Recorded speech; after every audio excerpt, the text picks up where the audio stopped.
welcome back to Sadewa YouTube channel. Halo, kembali lagi ayah dan bunda bersama saya Dr. Dinda. Oke, hari ini kita kedatangan tamu spesial yaitu dokter spesialis obsesi dan ginekologi yang sudah nggak asing lagi nih buat ayah dan bunda. Perkenalkan, kita sambut Dr. Okta SPOG. Halo Dr. Dinda, akhirnya. Akhirnya setelah sekian episode Iya. ya dok ya. Baik, udah siap nih dok kita ngobrol-ngobrol siang Yuk. ini ya. Oke, Ini kita. settingnya kayaknya beda kayak biasanya. Oh iya dong, kita hari ini spesial, kita mencoba ruangan baru Oh. yang pastinya lebih nyaman lagi di Sadewa. Nah, jadi kali ini kita punya tema spesial buat ayah dan bunda. Hari ini kita omongin tentang kehamilan dong. Ya. Nah, di kehamilan ini ada yang namanya pemeriksaan kehamilan atau disebut dengan ANC terpadu. Ya. Dengar-dengar ini tuh penting banget sampai dijadiin program sama pemerintah. Ya, betul. Sebetulnya itu apa sih dok? Ya, jadi gini, sebenarnya latar belakangnya ANC terpadu itu adalah usaha pemerintah untuk menurunkan angka kematian ibu dan bayi. Oke. ANC udah ada sejak zaman Belanda dulu udah ada. Ah. Jadi kan pasti kalau ibu hamil tuh suruh periksalah ke tenaga kesehatan kan gitu. Ya, benar. Mulai dari bidan, dokter, ya kan terus ke rumah sakit kan gitu. Tapi ternyata angka kematiannya kok nggak turun-turun nih. Ternyata masalah ibu hamil tuh bukan cuma kesehatan ternyata, ada juga yang hal yang lain. Makanya itu muncullah yang kita sebut sebagai ANC terpadu. Siapa aja nih yang yang kita bilang terpadu? Kan kita biasanya kalau ngomong terpadu berarti ada banyak hal nih ya. Yeah. Ya nomor satu ada bidannya tentunya. Nomor dua harus ada dokternya nih. Oke. Jadi ternyata sekarang ibu hamil tuh wajib untuk periksa dengan dokter. Diwajibkan. Wajib Ya, ya. minimal 2 kali kalau pemerintah program. Oh. Minimal 2 kali. Karena ini kan untuk seluruh Indonesia dari Sabang sampai Merauke ya. Iya. Nah, 2 kali ini dalam tentang. selama dia hamil. Oh, saya Iya. dengar 4 kali dok. Ya, 4 kali itu sama bidannya. Oh, 4 kali sama bidannya. Iya, minimal 4 kali pemeriksaan, yang 2 kali wajib dengan dokter. Oke, Nah, kan iya. gitu. Nah, terus nomor 3 ada juga gizi. Nah, jadi ada ahli gizinya nih yang harus terlibat. Ternyata Nah, ya. Terus yang keempat ternyata ada juga satu lagi psikologi. Psikologi untuk. Nah, itu dia yang selama ini tuh ngapain sih ya kan gua nggak kenapa-kenapa Iya, kan gitu iya. ya. Ternyata banyak sekali masalah-masalah ibu hamil itu yang mungkin berlatar belakang dari psikologi. Misalnya begini, hamil belum direncanain, Oke. mau nerima kok berat, mau nolak nggak bisa. Di rumah masih ada anaknya kecil, tinggal masih sama mertua, ya kan? Aduh, pressure ya dok, pressure. Iya, akhirnya ada beban psikologi, ibunya menjadi depresi. Ternyata depresi pada ibu ini berpengaruhlah pada kehamilannya.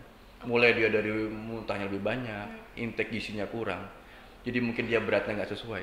Nanti bayinya jadi kecil, berlanjut menjadi stunting.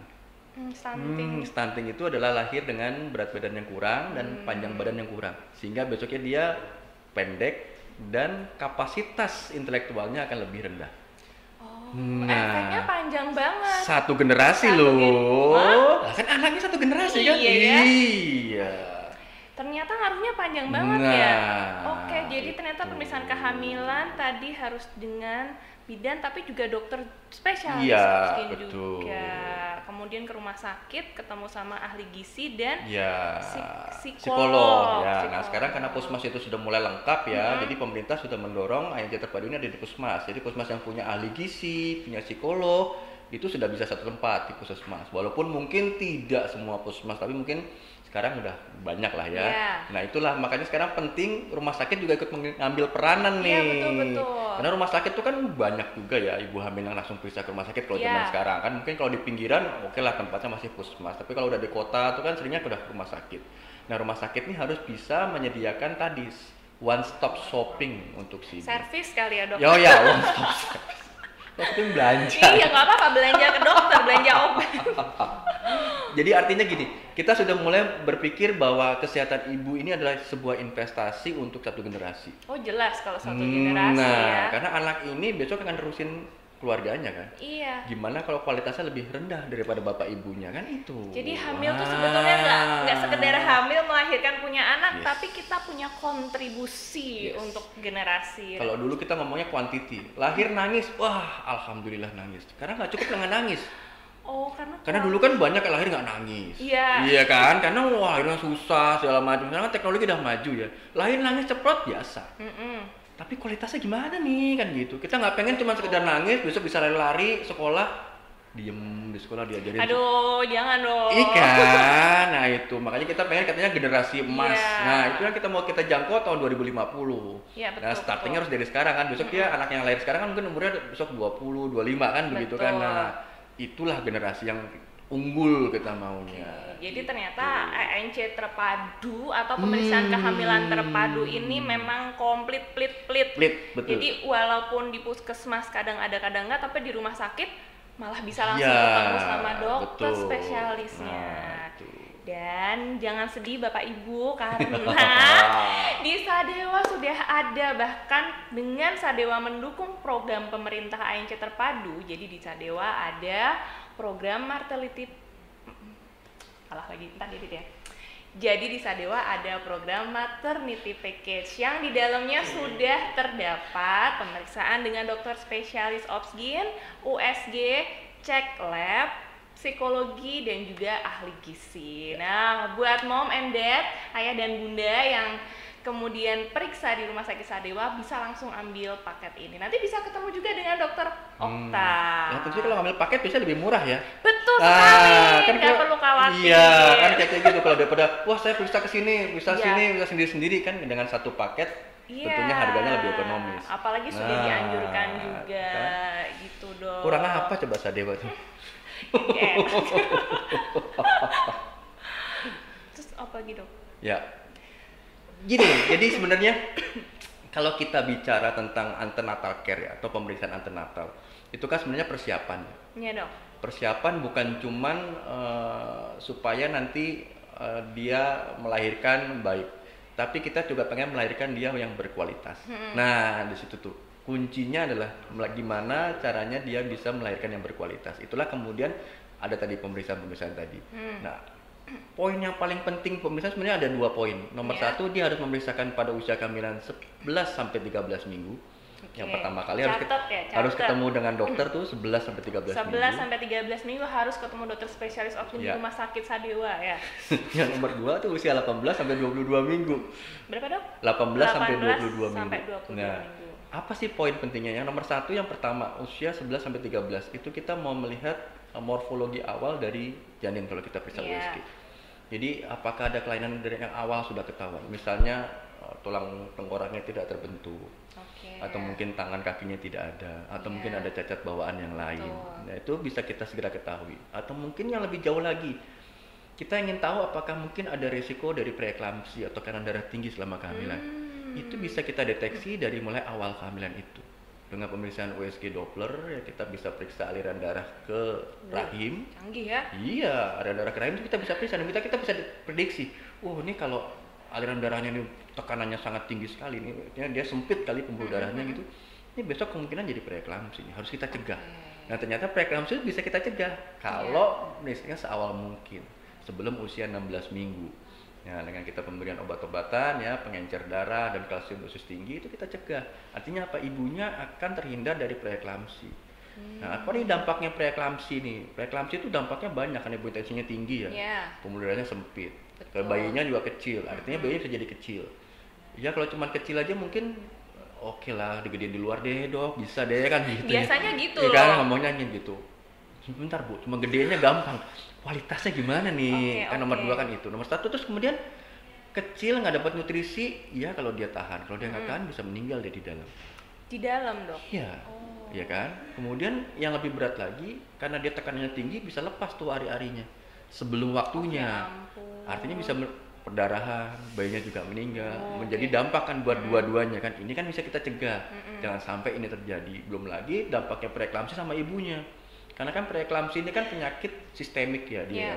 Dia bisa kena ke otak ya jadi kejang, eklamsi namanya. Bisa kena ke jantung ya jadi gagal jantung. Ya, kardiomyopati peripartum namanya, atau kena ke paru-paru jadi udema pulmonum, kena cairan paru-parunya, ibunya nggak bisa napas, bahkan kena ke ginjal, gagal ginjal, sampai sejauh itu dampaknya kan. Nah itu kalau bisa kita cegah dari seawal mungkin, iya. kan ibunya selamat. Jadi itu Nah, pentingnya pemeriksaan. yang seawal Jadi, mungkin ya iya, tadi jadi ya. segala Nah, hal yang itu. kemungkinan bisa mengakibatkan komplikasi atau kesulitan dalam kehamilan lebih Sudah baik kita deteksi dicegah. ya kan Iya. dicegah. Terus usia 18 sampai 22 minggu tadi. Itu saatnya kita untuk mendeteksi morfologi atau bentuk fisik janin. janin. Iya, ada nggak cacat bawaan? Ya kan yang bisa kita ketahui saat itu. Apa sih dok pentingnya emang bisa dirubah nih cacatnya? Ya dirubahnya mungkin enggak ya, karena Iya. dia sudah terjadi. Tapi kalau kita tahu dari awal, apakah ini letal atau tidak misalnya?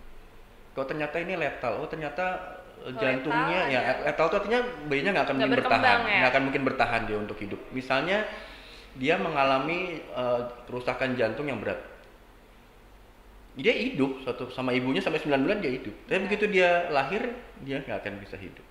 Kualitas tadi ya dok? Iya, artinya kita bisa ngasih opsi ke orang tuanya, apakah ini mau dilanjutkan? Karena klaimnya ini letal misalnya gitu. Ya jantungnya ada di sebelah kanan, ruangnya cuma 3. Yang iya. Kemungkinan persentase Kehidupannya kecil dan tidak bisa dikoreksi. Betul. Tidak ada teknologi kedokteran yang bisa mengkoreksi ini. Nah, seperti itu. Nah, itu nggak bisa gimana.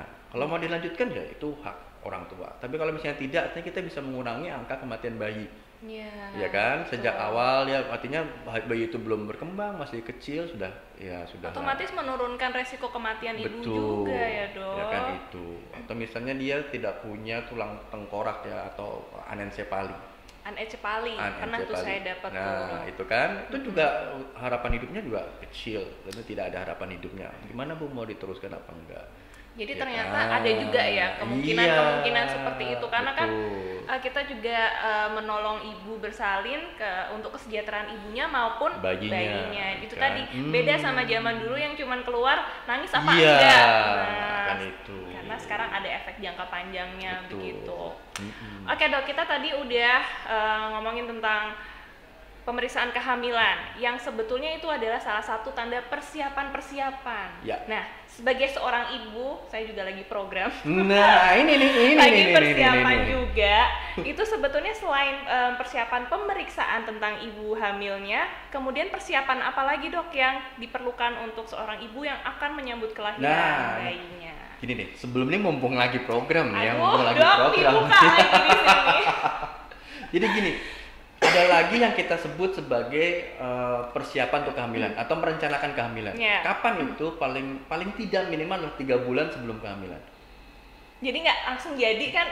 Nah, itu dia. Kalau kita kan, ya kok telat kan Iya, gitu. itu surprise. Wah, kan, Mas, titik garis 2 kan gitu. Oke. Jadi namanya kan kita merencanakan, itu yang ideal adalah gitu, kita merencanakan. Jadi sebelum kita hamil sudah kita rencanakan. Apa aja salah satunya gizi ibunya. Kan gitu. Kenapa? Karena gizi inilah akan menyokong awal kehamilan tadi. Nah, itu 3 bulan sebelumnya. Ya, bulan dipenuhi ya. Minimal kan dong. Minimal. Walaupun sebenarnya sejak gadis itu udah disiapin. Harusnya iya kan. Idealnya gitu. ya. Idealnya kan begitu. Nah, 3 bulan minimal dia sudah mempersiapkan diri. Oke. Konsumsi vitamin misalnya asam folat atau mungkin zat besi kalau memang dia anemia iya, kan iya, begitu. iya. Laki-lakinya juga iya dong, jangan terus wah mentah. Sepertinya selama ini tuh kalau tentang Iya. kehamilan, kelahiran tuh itu semua Deskriptif urusan ya. ibunya. Bener nggak Diskriminatif Pak? ya. Bener Iya, nggak iya. Pak? Padahal laki-laki juga pegang peranan loh kan begitu. Walaupun memang secara prosentase jumlah spermatozoa itu kan banyak sekali ya. Sedangkan perempuan kan sel telur hanya 1 yang tumbuh. Yeah. Jadi memang kalau laki-laki itu selektifnya banyak. Masa di antara jutaan gak ada 1 sih yang bagus kan begitu. Ibaratnya loh ya. Iya, iya. Tapi masalahnya di antara jutaan itu kalau jelek semua gimana? Oke. Lifestyle kan, Iya. ya misalnya merokok, minum minuman keras, kan kayak begitu kan, gaya hidup, Iya. ya gaya hidup terutama. Itu ngaruh dok. Kebiasaan si bapak kemudian dengan Kualitasnya, ya kan pengaruh, Pengaruh ya? Iya, artinya kualitasnya akan menurun Iya, ya. jadi gitu. jangan cuman ibunya aja ya yang di ya, hamil juga berdua, hamil berdua, kan begitu. Iya. Terus persiapannya apa lagi dok? Ya. Kemudian kalau dia udah hamil nih, ya tadi nih, kan mulai kita masuk ke dalam antenatal care. Oke. Nah, mulailah tadi yang kita sebut sebagai ANC terpadu. Nah, Iya. kalau sudah menemukan tempat yang one stop service, nah itu adalah sebuah peluang. Kenapa sebuah peluang? Artinya si ibu sudah nggak perlu repot-repot lagi nyari kemana-mana kan gitu. Kebayang kan dok lagi hamil tuh badannya besar, capek, kalau masih harus wirawiri ke iya. beberapa tempat akan sangat nggak nyaman. Nah, yaitu. Dan ini juga perlu nih dipahami oleh sang suami bahwa istrinya nggak cuma butuh diperiksa USG terus udah. Hmm. Enggak, dia butuh diperiksa laboratnya biar tahu bagaimana kadar HB-nya, apakah ada protein urinnya misalnya, Iya. gimana kadar gulanya. Iya. Karena ada juga tuh diabetes dalam kehamilan. Jadi dia menderita diabetes atau penyakit kencing manis atau penyakit gula gara-gara dia hamil. Oh, Bisa Ya ya? kan bisa, makanya itu jadi kan harus diperiksa. Kalau nggak diperiksa mana tahu kan gitu. betul sekali. Mau makan aja gini ternyata gue naik berat badannya sangat banyak, ternyata dia diabetes kan begitu. Saya dulu 35 kilo naik. Waduh, kok bisa kecil begini sekarang? Ya, itu adalah Nah karena ternyata taktik perjuangan ya. Gitu dong. Lain kali share dong perjuangannya gimana nih. Nanti kalau banyak yang komen, like, subscribe, saya share. Loh karena itu perlu loh. Iya betul. Betul loh, karena itu Nanti perlu saya kan. share Betul, karena itu kapan-kapan perlu. ya. Betul. Ya, jadi Karena kayak- nggak tahu tuh, nggak di-share apa batasnya berapa. Mungkin saya dulu kurang rajin kali ANC-nya ya. atau kurang menerima edukasi. Jadi rasa-rasanya kalau lagi hamil makan apa aja boleh gitu. Betul. Sebenarnya nggak ada masalah ya sebenarnya ya. Memang masyarakat itu berpikir bahwa hamil tuh makan untuk 2 orang. Betul. Nah, Betul. kan gitu. Itu kan makannya buat 2 orang kan Iya. begitu. Padahal sebenarnya nggak juga karena kebutuhan kalorinya nggak buat 2 orang juga kan begitu. Apa sih problemnya kalau berat badannya terlalu tinggi? Ya nomor 1 persalinannya. Makin tinggi berat badannya lebih dari 100 kilo misalnya, apa 120 kilo misalnya, tentunya akan kesulitan dong melahirkannya. Iya. Wong dia bawa badan aja susah, ini suruh ngeden lagi kan gitu. Jelas ada masalah di situ. Nomor 2 tadi diabetes dalam kehamilan meningkat resikonya, hipertensi dalam kehamilan meningkat resikonya. Terus selesai melahirkannya, bayinya keluar 3 kilo, ibunya turunnya itu 3 kilo juga. Ini apa namanya, utangnya nambah malah. Nah, habis itu dia nyusuin lapar lagi, Iya. kalau makan lagi kan gitu. Dengan menyusui itu halal rasanya makan banyak. Nah, Ternyata enggak ya. ya kan ada alasannya, kan lagi nyusuin. Menghalalkan segala cara. Nah, itu. Padahal sebenarnya yang didambakan ibu-ibu tadi ya bukan cuma sekedar bisa nyusui, tapi kan mungkin badannya mau ramping lagi seperti dulu, Betul. tapi tetap sehat. Betul, Nah, betul. itu.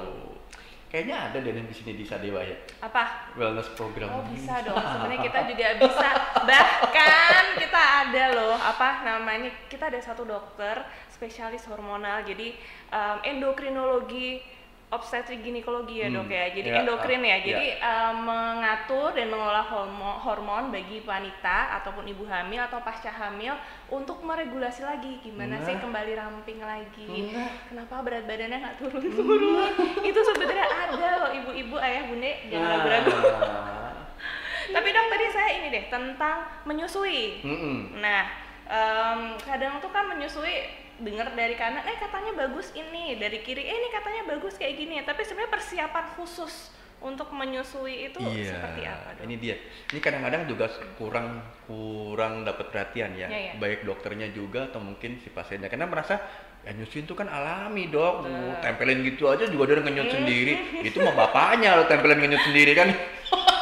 Yang ini bisa disensor nggak? Iya, benar-benar. Sedangkan bayi itu butuh teknik kan Iya. gitu. Dia nggak bisa ditempelin gitu aja terus udah semuanya beres kan Oh. gitu. Enggak. Ya jadi ada yang kita sebut sebagai klinik laktasi. Ah. Nah, Sadewa juga ada kan nih? Ada, saya Iya. pura-pura nggak tahu aja. Oh, ada ternyata. Iya kan? Nah, jadi kita sekarang sudah mulai untuk mengedukasi ibunya laktasi itu maunya sebelum dia melahirkan. Betul, Nah, persiapan ya. Persiapan tujuannya apa? Biar dia sudah tahu kalau nanti dia melahirkan harus gimana. Gitu. Jadi nggak cuma denger, oh dulu ibu begini, dulu sering banget kan? itu. Terus cuma disalah-salahin, kamu sih nggak bisa, aslinya nggak Itu keluar. tambah stres nggak sih dok ibunya? Ya, aslinya nggak keluar, udah rewel aja gitu kan. Nah, yang disalahin ibunya tambah depresi. Jadi postpartum blues. Iya, baby mungkin blues. baby blues atau bahkan sampai postpartum depresi. Aduh. Iya kan? Akhirnya merasa nggak bisa ngopeni anak, nangis melulu, akhirnya digendong sama mertuanya, disalah-salahin, ya kan? Kemudian masuklah susu formula, Iya, ya kan? iya. Tambah lagi, oh ibu rasa Iya, nyusuin. social judgment ya. Ya, ibunya nggak bisa nyusuin kok kan gitu. Betul. Misalnya. Padahal sebenarnya enggak kan begitu. Nah ini yang perlu nih, suami juga harus tahu, ibu juga harus tahu. Jadi menyusui itu tidak sekedar nyusuin, Ya. enggak, tapi Ada ada tekniknya, Ada pengetahuannya. ada pengetahuannya, Ada support system. Nah, paling itu. penting. Nah, itu kita nanti maunya ibu yang sudah mau melahirkan sudah kita arahkan ke klinik laktasi. Oke, jadi kalau di Sadewa nanti misalnya pasien ini untuk ANC terpadu datang ke dokter Okta, maka kan kemudian dibuatkan rekomendasi untuk ke klinik laktasi. Apalagi kalau udah ngambil satu paket tadi udah paket lengkap, udah. Usia kehamilan berapa dok? Kita rencanakan ke ANC terpadu maupun ke laktasi. Ya, kalau ANC terpadu kan dari awal ya. Nah, syukur-syukur dia datang dari awal atau mungkin dia program hamil di sini dari awal sudah kita planning. Enak kan ya. Kalau misalnya baru datang ya kita arahkan kalau memang belum dia mau ANC terpadu di mana, mau di sini atau mau di puskesmas misalnya kan di puskesmas ya mungkin biayanya lebih murah, pun ada yang gratis kalau pakai BPJS ya boleh-boleh saja. Kan begitu kalau memang mau di sana. Yes, tentunya kalau lebih murah atau gratis ya persiapan untuk antri kan begitu. Ya kan, ya kalau mau lebih nggak antri mungkin ya bisa ke rumah sakit karena ketemu lebih langsung dengan dokter spesialisnya, terjanjian pakai BPJS kan lebih nyaman. Monggo silakan dipilih. Artinya itu kebutuhan untuk membuat hamil Anda berkualitas. Betul. Kan itu. Terus klinik laktasinya kapan? Nanti kalau sudah kira-kira usia 35 atau 36 minggu udah mau melahirkan. Jadi dekat-dekat mau persalinan biar nggak lupa. Ya. 9 bulan tuh lama loh. Iya, nanti dia lupa. Diajarin awal-awal, dulu gimana ya kan gitu. Bener. Maunya nanti udah 36, 37 minggu, nah itu kita mulai klinik laktasi sebelum dia melahirkan. Kalau klinik laktasi berarti dengan dokter? Ada dokter konselor laktasi. Iya. Konselor laktasi. Tuh, jadi sama ahlinya nggak sembarangan. Betul, nggak sembarangan. Sadewa kan gitu. Oh, jelas kualitas dia banding. Baik dok, apa lagi dok ya? Udah ya? Udah kayaknya. Udah ya? Udah, sampai closing. Oh, udah lama 20 menit tuh. Wah? 20 menit. Baru 20 menit? Udah 20 menit. Akhirnya tadi berapa? Setengah jam maunya, tapi podcast tuh jangan lama-lama. Iya. Apa lagi? Udah ya? Oke. Nah, ayah bunda, jadi itu tadi ngobrol kita dengan dokter Okta seputar kesehatan ibu hamil, persiapan hamil sampai dengan persiapan persalinan. Sudah lengkap loh. Jadi apa-apa tuh memang harus dipersiapkan mulai dari kehamilannya ya dok. Kalau sebelum hamil, iya. 3 bulan sebelumnya. Tuh, 3 bulan sebelum hamil, kemudian sebelum bersalin. Iya. Baik menggunakan ANC terpadu, terus juga untuk persiapan laktasi atau menyusuinya. Oke, jadi Sadewa juga menyediakan one stop service, yaitu untuk pelayanan dari seluruh persiapan yang diperlukan untuk ayah dan bunda. Oke dokter, terima kasih banyak untuk waktunya pada siang hari ini. Betul-betul infonya bermanfaat ya. Semoga bisa menjadi panduan untuk ayah dan bunda dalam menyambut si buah hati. Demikian podcast kali ini. Nantikan podcast lainnya di Sadewa YouTube channel. Jangan lupa like, subscribe, dan komen. Sekian dari kami, kita kurang lebihnya mohon maaf. Sampai ketemu di episode berikutnya.